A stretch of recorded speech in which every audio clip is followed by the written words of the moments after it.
How's it going, guys? I'm Chase Lee reporting for DallasMovieScreens.com, and I got another one to review for you guys, and that would be The Neon Demon. This is the fifth film from Nicholas Winding Refn. He's the guy that brought us Bronson, Valhalla Rising, Drive, and Only God Forgives. This guy is on a hot streak. And by hot streak, I mean he's probably one of the most divisive directors working today. A lot of people compare his movies to masterpieces or pretentious or whatever. So how is The Neon Demon? And let me preface this by saying before I get into the review, I like Nicholas Winding Refn a lot. I love Drive. I like Only God Forgives. I really like Bronson. And I'm not seeing Valhalla Rising. So he's been on a hot streak for me personally, but I can understand why people can see him as pretentious or just, full of himself or whatever. So, yeah, let's get real and break this down. It's The Neon Demon. Let's holler at your boy. I don't know what that was. All right, so let's start with the writing and directing. All right. Nicholas Winding Refn is a visual director. He's a visually stunning director. But I will say that story and dialogue are kind of his weaker points in terms of storytelling. Which I don't mind considering the fact that he's got a strong visual hand. I'm actually more forgiving on story and dialogue and stuff because at least it's visually appealing and I can actually tell what the story is and how it's unfolding just by the way the visuals are. So that is very impressive on his part. However, let's start with the negatives first on the writing. The dialogue is absolutely horrendous. There's a couple parts that are just like just kind of cringeworthy, and you can tell it's like his brand of humor. And it's like, Refn, I love you, buddy, but stop. Some of the dialogue just does not come out right. It's very cringeworthy and stuff. And some of the story elements are either over the top, they do feel pretentious, or they're just disgusting for the sake of being disgusting.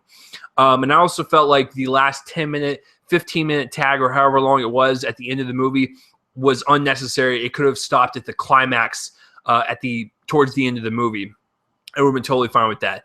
So as far as like story goes and as far as like script structure, it was a very engaging movie, and I was very intrigued as to what was going to happen and what route he was going to take, because this is a story that has a lot of folklore in it, a lot of like fairy tale-esque type of stuff going on.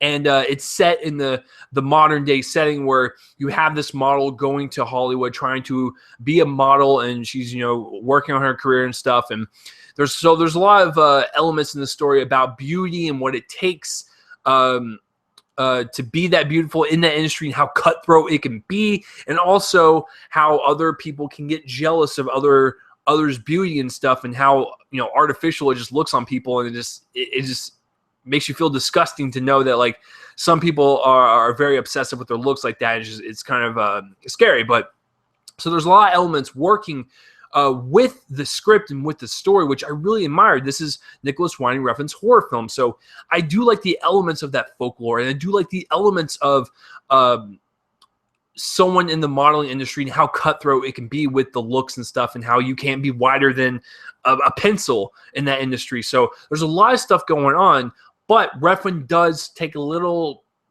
too much liberty with some of the stuff going on. I'm going to try not to spoil anything, so in just case you want to see it. There's a lot of scenes where it just was kind of unnecessary and just kind of over the top for the sake of being over the top, or the sake of being gross for the sake of being gross. So, but there's a lot going on that I really do like. There's a lot going on that I really kind of dislike. So that's what I kind of think of like the writing and the story structure. As far as the directing goes, it's visually stunning. Like, the guy knows how to do movies. He just does. Like, if he made a silent film, it would probably be the next masterpiece, because he's really good at telling a story visually. He makes those colors pop. He makes the colors very interesting and rich, and they actually have meaning and complexity behind them. And it's just fascinating to see this guy work and just see every single scene, every single shot different than the previous scene or shot. It's incredible. But a sole objective of the director's job in a film is to get the best performances out of the actors. Did he do that? Let's move on to the acting.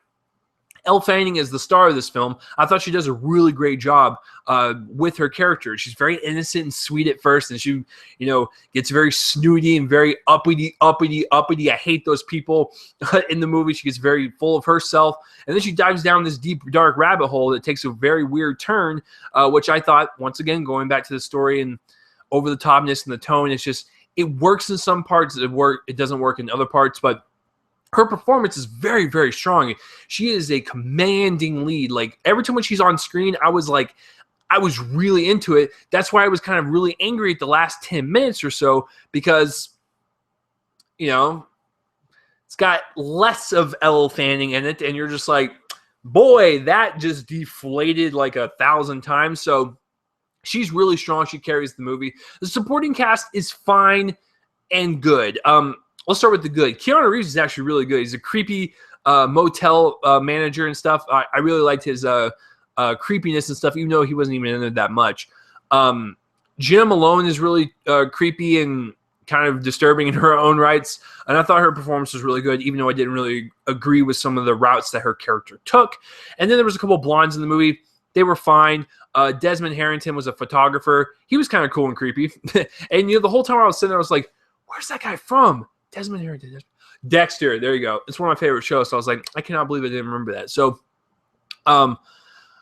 yeah. And the other thing that kind of bugged me was that Christina Hendricks is in the movie. She's from Mad Men and stuff, and she's in the credit sequence. Like, her name is there, as if she's got a pretty pivotal part. She's in it for 2 minutes, and I don't understand like why she's even in the credits. She could have just been an unknown, and it would have been nice to see her or something. But when she popped up, I was like, okay, what's her role in the movie going to be? 2 minutes, and she's gone. She never comes back. So her character's definitely kind of wasted. And Keanu Reeves is kind of wasted too, but he's kind of important to kind of the backdrop of LA and stuff, and how it's portrayed in this movie, and how pretty much everyone in this movie is scum. So I forgot to mention the story and the characters and stuff. Pretty much everyone's unlikable for the most part, except for one guy that hangs out with Elle Fanning. He's redeemable. Everyone else is just D-bag city all the way. So moving on to cinematography, once again, Nicholas Winding Refn knows how to shoot a movie. The colors are so rich and complex. There might be a scene where you have blue and red in the same scene, and you're thinking to yourself, why did he do that? Well, think about it this way. Maybe if the blue is on the left of the screen and the red's on the right of the screen, and the character starts from the blue and goes to the red, you can kind of say, well, blue means calm and cool and collective and stuff. Red is like aggressive, angry, danger, terrifying. Don't go over there. So if she's going from left to right and going from blue to red, it's almost like she's diving down this, dark insanity, and she's, in the wrong areas in her life and stuff, and she's getting into the business with the wrong people. There's a lot of stuff you can kind of interpret it like that, and it's just really fascinating of all the colors he uses, the camera techniques with the dollies and the tracking shots. It's brilliant stuff. Like, he knows how to shoot his movies.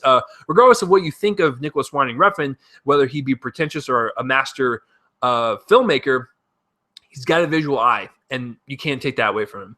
Editing-wise, this is where it kind of was a problem. The movie's almost 2 hours long. It's one of the longest movies that he's ever done. It took a while to get going. I was intrigued, and the visuals were good, and I was like, okay. But it took a while to actually get me into the story. And then, like I said, it kind of trudges along, and like in the middle and stuff. And, towards the end, like, I was interested. The climax happens. I was like, wow, that was amazing. And then it just keeps going, and then it just kind of stretches out. And I'm just like, no, the whole movie and the energy just deflated. I just get that out of here. So it's kind of spotty in the terms of the way it's edited, but I was still intrigued by the premise and stuff, and to see where Refn was going to take this kind of horrific tale that he's conjured up.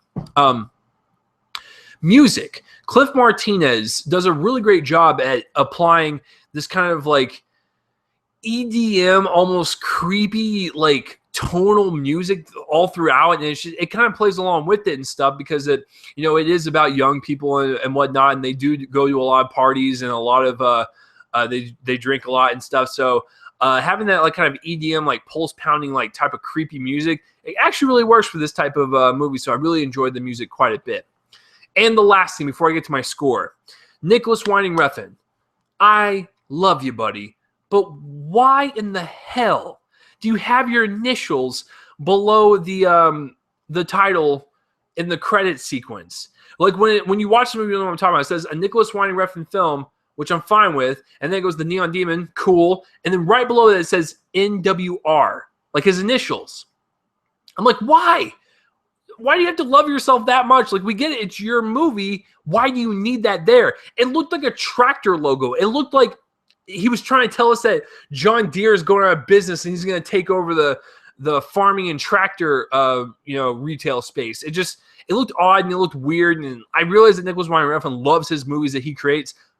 That's fine. You should love your work, but don't put your initials on the title card. It looks a little narcissistic. It looks a little weird, but I still love you, Refn. Just kind of weird for me. But overall, guys, the way I'm talking about this movie, I'm fighting back and forth. You can see it. You can see it in my face. You can hear it in my voice.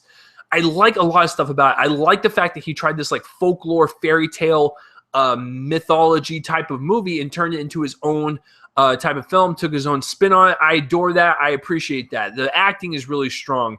The dialogue is horrendous, though, and then there's a lot of stuff that's just over the top, gratuitous or gross just for the sake of being gross. It trails off at the end and stuff, and there's just a lot of character moments that just, are awful, and not everyone's really likable, and everyone's just an awful human being. But then there's really great cinematography, and some of the cinematography shots look like a fairy tale, so I'm battling back and forth, which means I gotta split this movie down the middle, which means I'm going to give the Neon Demon a C. So have you seen the Neon Demon, or have you even heard of it? And what is your favorite Nicholas Winding Refn film? And if you really love the Neon Demon, please tell me down below and tell me to go F off or something. I don't know what you kids do. So I don't know what you kids do down to get off my lawn. So yeah, there's my review of the Neon Demon. So I'm Chase Lee, guys, reporting for DallasMovieScreenings.com. And tune in next time for whatever I review next. See you guys later. Follow me at Real Chase Lee and subscribe to this YouTube page for more reviews. See you guys later.